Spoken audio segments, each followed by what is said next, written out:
Dobar dan. Biću kratak. Ja sam Aleksandar Petić, dolazim iz Zavoda za obrazovanje odraslih iz Republike Srpske i nešto ću vam reći o našem zavodu.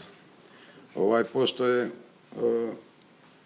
sve ovo što je govorila kolegica, znači, otprilike je i slična i moja prezentacija, znači, koje su naše nadležnosti, šta je pravni okvir. Nešto ću i reći o ovome što imamo informacijon sistemu za kontrolu i monitoring u obrazovanju odraslih, dosadašnje aktivnosti, statističke podatke, znači, i tome slično. Prvo da objasnimo ovo, šta kažemo, imamo 10 kantona, Brčko distrikt i Republiku Srpsku. To znači da imamo 12 zakona o obrazovanju odraslih. Zato se to spominje. Znači, o tome se radi. Što znači, ako vi krenete u jednom kantonu obrazovanje i to redovno, problem je kako se taj učenik može prebaciti u drugi kanton, a kamoli u obrazovanju odraslih. Znači, govorimo o formalnom obrazovanju. Znači, to je naš, u stvari, problem tih 12 zakona. Agencija za predškolsko, osnovno i srednje obrazovanje, zajedno sa drugim organima, ona ima nadležnost za praćenje standarda i kvaliteta obrazovanja odraslih i Ministarstvo civilnih poslova ima ulogu koordinatora. Znači, to je taj nekakav, šta imamo sve komplikovano kod nas. Zakon o obrazovanju odraslih Republika Srpska je usvojila 2009. godine i 2010. godine je oformljen Zavod za obrazovanje odraslih. I mi se uglavnom bavimo formalnim obrazovanjem. Znači, o neformalnom obrazovanju nemamo nikakve podatke, znači jednostavno formalno obrazovanje. 2010. godine su doneseni i svi ostali ti podzakonski akti, tako da je počeo sa radom i u obrazovanju odraslih. Znači, doneseni su nastavni planovi i programi, gdje ima 37 programa za zanimanje trećeg stepena i 57. Do sada je izašlo 46 javno važećih programa osposobljavanja, koji se prave uglavnom po zahtjevima privrede. Znači, pojavi se neko iz privrede i kaže nama treba CNC varilac. I sada zajedno sa njim i sa relevantnim organizacijama se napravi program osposobljavanja u kojem u izradi tog programa učestvuje nadležno ministarstvo. I onda se takav program pušta kao javno važeći i na osnovu toga se izvodi. I do sada su izvođena i 3 programa usavršavanja, znači napravljena su i 3 programa usavršavanja i to isto na zahtjev organizacije. Osnovni problem nama u Zavodu je bilo na početku, znači kad smo 2010. godine krenuli, je bilo kako skupiti podatke. Da li to znači da svako ko od nas traži podatak, mi onda moramo prosljeđivati tim organizatorima obrazovanja, pitanja, pa onda oni, kada se odluče, nama odgovore, a onda mi skupljamo sve to pa šaljemo dalje, što je totalno neefikasno. I sada, ja sam tu razmišljao kako natjerati, jednostavno rečeno, kako natjerati njih da prijavljuju polaznike, kako u redu mi njima izdamo rješenje da oni rade, ali sada kada oni otvaraju grupu, koliko često, kakve dokumente oni izdaju. Ipak Republika Srpska je teritorijalno velika, znači od Trebinje do Novog Grada, ne može se stalno ići u inspekcije i kontrole. I onda vremenom se izbistrio sistem, znači koji smo mi napravili i svi organizatori obrazovanja koji rade kod nas, gdje dobijaju javno važeće isprave, moraju putem tog sistema raditi. I taj sistem je već 8 godina u funkciji, normalno uvijek se dorađuje, nešto se novo ubacuje i mi smo na taj način spriječili kao prvo ekspresno davanje diploma, završavanje, znači da se što ide, a s druge strane smo dobili uvod u sve statističke podatke. Znači, mi imamo podatke u realnom vremenu. Bilo kakve statističke podatke vezano za upis, za struke, starosnu strukturu i tako dalje, jer nam to ovakav sistem i omogućava. Do sada izdana su odobrenja za rad 71 organizatora obrazovanja, s tim što ima organizatora koji se bave odjednom različitim vrstama obrazovanja, tako da normalno taj broj nije 71 kad se ovo sabere, jer pojedini organizatori imaju i 3. i 4. stepen i osposobljavanje i tako dalje. Znači,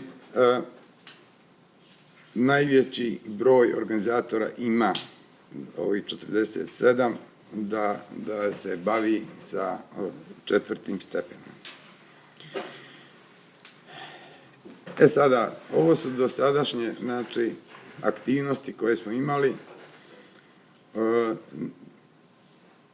Potpisan je, vidite, protokol o saradnji sa Privrednom komorom, gdje su 235 poslodavaca dobila odobrenje da se kod njih izvodi praktična nastava. Moram reći da se kod nas sistem obrazovanja ne ide na ispite, nego na pohađanje nastave. S tim što je nastava redukovana, teoretska, a praktična nastava je u punom iznosu.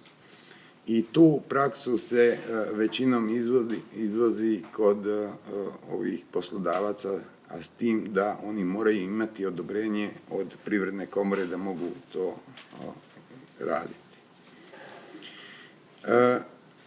Mi imamo i ispitne centre, imamo ih 9 u Republici Srpskoj, međutim, do sada je samo jednom aktiviran taj ispitni centar i to za programe usavršavanja, gdje smo imali program usavršavanja medicinskih i laboratorijskih tehničara i program usavršavanja medicinskih tehničara za rad u radioterapiji. To je sve na kliničkom centru Banja Luka, znači postavio se problem njima da nemaju školovanog kadra i onda su išli na to usavršavanje koje su mi organizovali i vršilo se ispitivanje u tom našem ispitnom centru. Ovo je prikaz, znači, po godinama polaznika. Ne znam šta bi vam rekao, da li je nama bolje da ih ima više ili manje. Objasnit ću to malo kasnije. Uglavnom, tendencija je nekakva da se povećava taj broj polaznika. Ovo 2010. je ovako malo, jer jednostavno je, tad smo krenuli sa radom, negdje u junu je to krenuto, pa dok su se organizacije dobile odobrenje za rad i tako dalje, zato je 2010. malo. Što se tiče ovih strukture, evo ovako izgleda, znači najveći broj je prekvalifikacija i poslije toga osposobljavanje. Znači to je ono što je dominantno. osnovno obrazovanje nam je problem zbog finansiranja. Valjda nema para.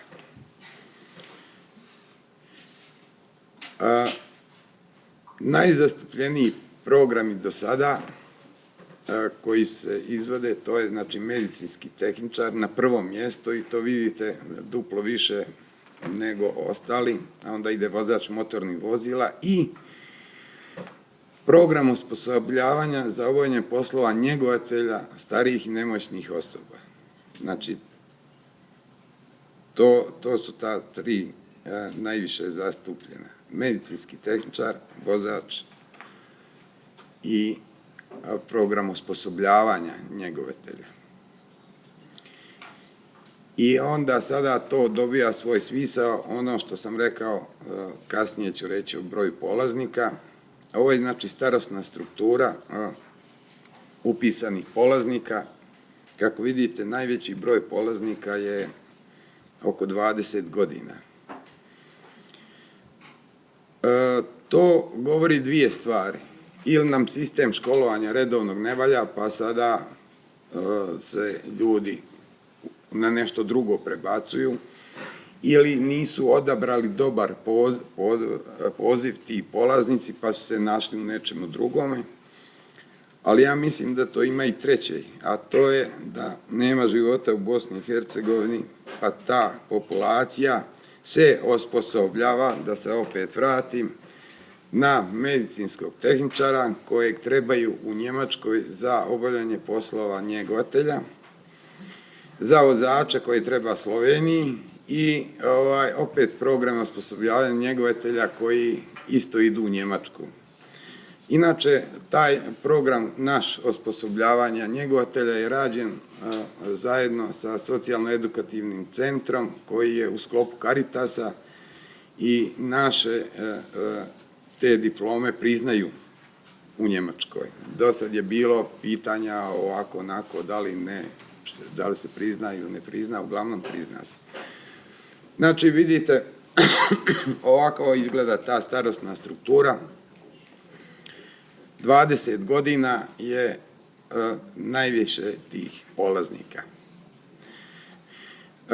Primjeri dobre prakse, rekao sam već da imamo dobru saradnju sa ovim socijalno-edukativnim centrom i zajedno sa njima i sa Caritasom je napravljen ovaj program njegovatelja starijih nemoćnih lica, zatim personalni asistent sa osobama sa motoričnim i senzornim oštećenjima i pružalac podrške i osobama sa intelektualnim teškoćama. Dalje, u Centru za cjeloživotno učenje Doboj, sa njima smo stvarali program plastične proizvodnje i napravili niz ovih programa. Oni su zajedno sa lokalnom zajednicom obezbijedili sredstva i finansirali sami da se ovi osposobe polaznici uglavnom za tehničku proizvodnju, jer je dosta bilo zainteresovanih za to. Imamo isto tako Radnički univerzitet, to je, ja mislim, jedini još pod tim nazivom Radnički univerzitet u Banja Luci, ali ja mislim za nekih možda mjesec dana neće se više tako, jer mijenja naziv. Znači, i to je otišlo, ostaje još samo u Makedoniji, ja mislim, Radnički univerziteti. Oni su, znači, javna ustanova, znači državna, koja radi samo za obrazovanje odraslih. Imali smo jedan interesantan program gdje je za osposobljavanje u rudniku trebali su osposobiti kopače ugljena i onda je to organizovano u saradnji sa ovim srednjoškolskim centrom u Palama. I tu je bilo 48 polaznika koji su išli, znači, pravo i teoretska nastava i kurs, održano sve. I zadovoljan je taj Rudnik centar sa tom saradnjom. Sad naša ograničenja su nepostojanje stabilnih izvora finansiranja u oblasti obrazovanja odraslih, problem ostvarivanja prihoda kod javnih ustanova. Problem je jer mi imamo recimo trezorsko poslovanje i sada putem trezora se dobija pare za plate, za održavanje škola i tako dalje. Sada, kada polaznik uplati srednje obrazovanje, te pare ležu na opštinski račun. Sada opština, kako koja, ako je dobar direktor sa načelnikom, onda njemu prebaci te pare, ako nije, onda mu toliko para oduzme od njegove redovne uplate koje bi trebao on da daje. Tako da javne ustanove i veoma teško mogu isplaćivati to što rade nastavnici sa polaznicima da isplaćuju, onda se snalaze na svakakve načine. Kod privatnika normalno toga nema. Znači, problem je taj finansiranja. Zatim, neujednačenost sistema obrazovanja. Nama je često dolazi pa pita kad ja mogu to završiti. Jel bi valjalo sutra? A kaže, ja nisam iz Banja Luke, može li to danas? Kažem ja, mi to ne radimo. Ne može to tako kod nas. Onda problem je bio što se to moglo završavati u BiH i još negdje imate recimo ustanova što imaju 200 zanimanja u BiH koje rade obrazovanje odraslih. I dalje nam je nedovoljna povezanost obrazovnog sistema sa privredom i nedovoljno razvijena svijest o potrebi cjeloživotnog učenja. Hvala vam.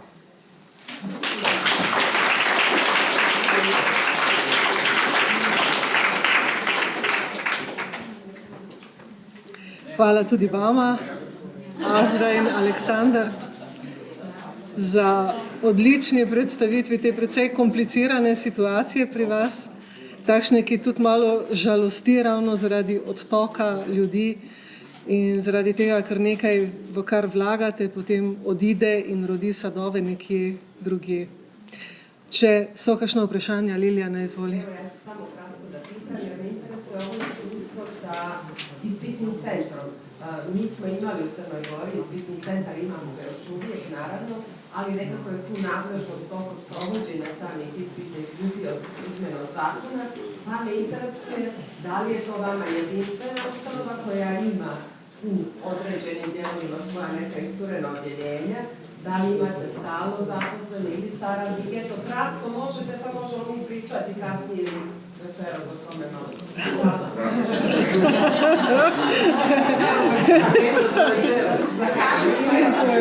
Proba povabilo. A izvinite, samo da kažem da pohvalim vašu statistiku, ipak imate dobre podatke, što jako dobro pratite koliko se može staviti. Ja sam zaboravio reći da kolegica što je rekla da je informacijni sistem, znači taj naš sistem iz Republike Srpske će se pilotirati u 4 kantona i Grčko distriktu, iduće godine kreće, pa će onda sada vidjeti kako će to proći. Uglavnom, što se tiče ispitnih centara, mi imamo stalno otvorenih tih ispitnih centara, jer se mi, pored ovoga obrazovanja kao zavod za obrazovanje odraslih, od nama spadaju i autoškole. Znači, sve polaganje... Jeste, dobije, to je najveća para koja ne ide na budžet. To ide sve na budžet. Mi nemamo svoj račun. Znači, ti ispitni centri postoje zaposlene osobe koje rade tu i onda ovako kažem, do sada nam je jedna potreba bila za tim usavršavanjem u Banja Luci i onda smo mi angažovali ispitivače koji su onda ispitivali, a sva recimo praksa i sve ostalo rađeno na kliničkom centru. što se tiče ovoga usavršavanja, znači tamo su državne predavanja i onda se oformljena komisija gdje se onda